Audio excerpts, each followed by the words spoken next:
of it. And this is what it looks like from the roof ground. So in those two center are where the two towers actually rose from. That's where the towers actually stood, and I've been told it's right down to the square centimeter. I mean, it's exactly where the buildings were. And inside are a 3-story waterfall, and it constantly pours out water. The water flows all the way till about 11 o'clock at night. Even in the cold weather, it's heated, and they add a solution to it to keep it from freezing. And around it is the Memorial Gardens, which is open all day and all night till 11 o'clock. And in the center, and beneath all that, is the actual museum. So when you're walking in the actual museum, and you look up, you're looking at the base of these reflection pools. That's how deep it is on the ground. That's why we had to move that transportation hub. Now, the Freedom Tower is now built. Its official title is One World Trade Center, and has come back home. It was named Freedom Tower because it stands at the height of 1776, commemorating the birth of our independence. And the building has peculiar triangular shapes, nothing to do with Freemasonry or any secrets, but Sure. but it does give you the impression when it's a beautiful clear sky that it kind of blends into the skyline.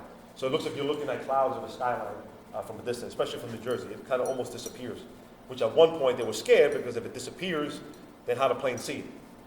If it disappears. But it's a very beautiful building.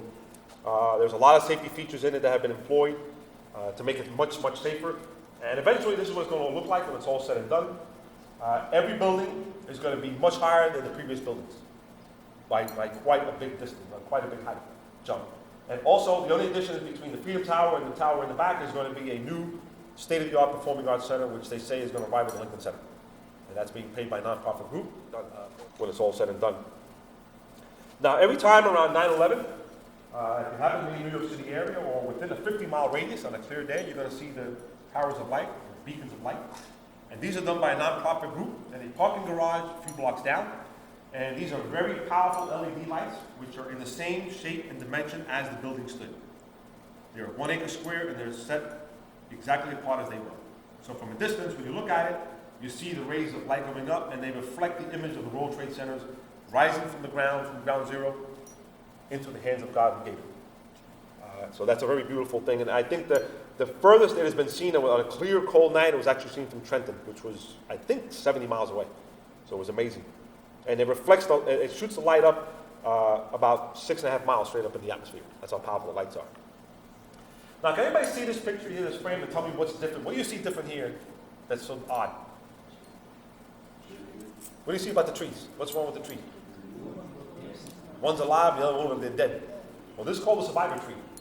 And after the World Trade Center collapsed, the survivor tree was young, it was growing, it was very charred, it was almost blown apart, many limbs were destroyed, but it was showing signs of life. So the contractors and the people that work in there took up the tree, they uprooted it, gave it to the Central Park Botanical Garden and said, hey, see if you can revive it, make it grow, just keep the tree. And they took it, never heard of them again. And when they started opening up the Memorial Garden and they started transplanting all the shrubs and trees and bushes, they get a call from the Central Park Botanical Garden and say, hey, remember the little Charlie Brown tree that couldn't? Well, guess what? It's a full-grown tree. It's doing well, and we want to bring it back. Now, the interesting part is that, and I was a testament to this year, I actually saw it for the first time, is that it's a calorie pear tree. And botanists and scientists don't know why the tree does what it does. It blooms first every year and loses its leaves last. And other trees of the same species don't do the same thing. So if you go there, and I went there, I took a tour of Freemasons from Scotland who were there, and they were traveling the United States, and I took them down there in probably about February 23rd. And when I looked up at the tree, the buds were on the tree. And when I came back about 2.5 weeks later in March, it was blooming. I'm like, God, it's 15 degrees out here, and this tree is already blooming. So some of the myths and the stories that come out, as happens in many, many stories, is that the tree was the last soul surviving organic material. It absorbed the souls of those who died and proudly displays it by blooming first and losing its leaves last. And that's the untold story that has happened. But it is the only tree with a metal guard around it. It does have a plaque, which is now permanently fixed to the sidewalk, giving the history of the tree. And every 9/11, there is a ceremony at the tree, and they do put a wreath on it along with the site, other locations there. Now, who can tell me here where they keep the most gold in the United States? Where's the biggest gold depository? You sure? Federal Reserve Bank. in New York City and the underground levels of the World Trade Center. The largest gold depositories in the world are kept there. If you watch the movie Die Hard with a Vengeance, you realize that Jeremy Irons is trying to lure Bruce Willis and Samuel L. Jackson uptown because he wants to get the gold downtown. He said, they actually tell him, Fort Knox, get the heck with Fort Knox. There's more gold here than there is there, and it's true. The Federal Reserve Bank in New York holds gold that is given to us from foreign nations as loans, as a loan. So we loan them money, they give us collateral, and that's where it's stored. And also, because it's the financial capital of the world, many financial institutions are backed by the gold, or like Credit Suisse, who deals in gold, buy and sell gold. If you can buy stock and buy and sell gold, well, they keep it there as well. So, at one point, the powers to be were approached by several individuals who wanted their commodities back. Okay, because we were now really digging fast. We were moving fast. We were getting down deeper and deeper and moving a lot of debris. And I guess they realized that they were getting a little nervous and scared that we might reach that commodity pot, or the leprechaun's pot, as I used to call it. And they approached them and said, hey, we would like to retrieve our commodities. Now, they didn't say gold. They said commodities. Because, ladies and brethren, if you don't know, gold and silver, especially gold, has this rare properties, rare occurrence. It doesn't happen often, but sometimes, very rarely, gold will pop up, spring out legs, and walk away on its own. Don't know why it happens, but gold will walk away. And they realized that as we get closer, that this phenomenon might happen over and over again. So they said, ooh, we better stop this. So on a particular night, they get the contractors off. The private institutions hired a fleet of brink trucks. They came in through a train tunnel. All the deliveries to the World Trade Center were done 2 blocks away. Came into a train tunnel and then went deep on the ground and opened up to a massive cavern where all the loading and unloading was done. Nothing was done on the street level to disturb the traffic flow up top. Everything was on the ground. And there through this train tunnel, right up to here, armed, the line of police officers, elbow to elbow, from this door all the way outside, in case that rare phenomenon happened where gold started walking away. You never know. It could happen.